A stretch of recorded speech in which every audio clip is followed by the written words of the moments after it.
So let's take a break from politics and talk about Drag Race for a second. Since the finale of RuPaul's Drag Race All-Stars has happened and Ginger Minj has emerged victorious, people are upset, and by people I mean Roxy. Roxy is upset because Jorgeous did not win. And a lot of people are honestly upset because they felt that Jorgeous was cheated. And to that I say, I'm happy that Jorgeous didn't win. And I'm a Jorgeous fan, like I love Jorgeous, but there was something about the concoction of Jorgeous and Mistress together that made me see Jorgeous in a different light.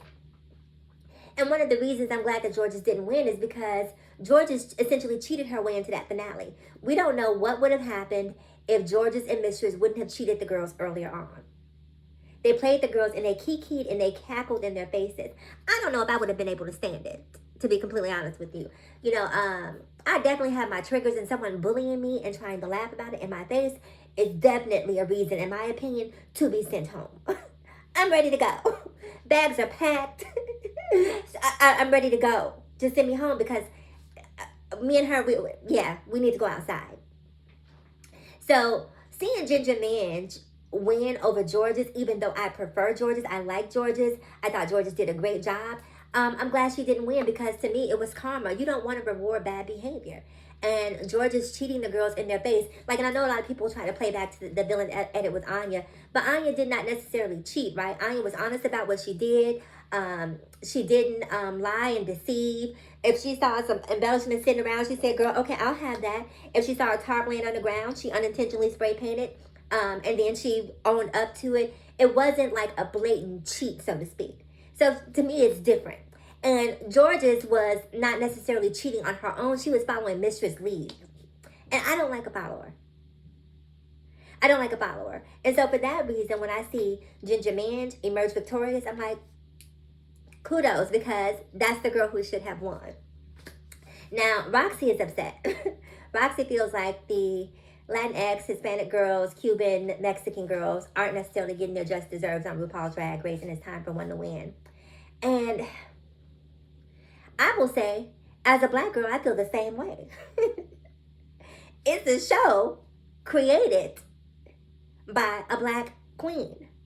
And I feel the same way. I don't feel that like the black girls get their just. Let's be honest, on this season of Drag Race, we didn't have a single black queen on the show. Not one that qualified. Now, Aja is Afro-Latina, but let's be honest, Aja reads racially ambiguous on television. I'm talking about a melanated queen that is identifiably black. We didn't get that, and we had to live through it. The bottom line, when it comes to the winner, I think that people will oftentimes only see the performance, right? Only see the lip sync and think to themselves, this is who I want to win. But I think that RuPaul's thought process is, it goes beyond just who's a good performer. It goes beyond who does the best drag. It goes beyond who can do the best Femme Queen dip or dev drop. It goes beyond that to whose brand do I want associated with mine? Who is going to be the least problematic?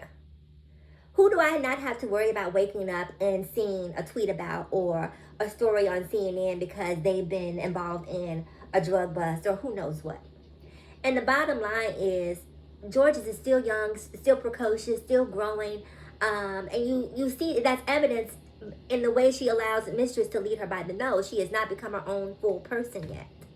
Whereas Ginger Minj is a fully evolved person who knows who she is, who knows who knows what her brand is, and stands on her own 2 feet. And for that reason, I feel like RuPaul thinks, okay, this is someone I can trust to be associated with my brand. There have been too many queens who have come through the Drag Race franchise who come back and then turn around and disrespect RuPaul. Too many. I've seen, is it Willem? It's one of the girls that I see every opportunity she gets, she has something negative. Her whole brand now at this point has become saying something negative about RuPaul and World of Wonder. And it's like, girl, get over it. Gia Gunn, so problematic. And I always want to disrespect RuPaul. And so I, again, think that RuPaul has a little PTSD. And when they're evaluating who they want to be associated with World of Wonder, who they want to be associated with the Drag Race franchise, it's not just about what you do on the stage. It's about what you represent off the stage. And people need to understand that your brand is comprehensive.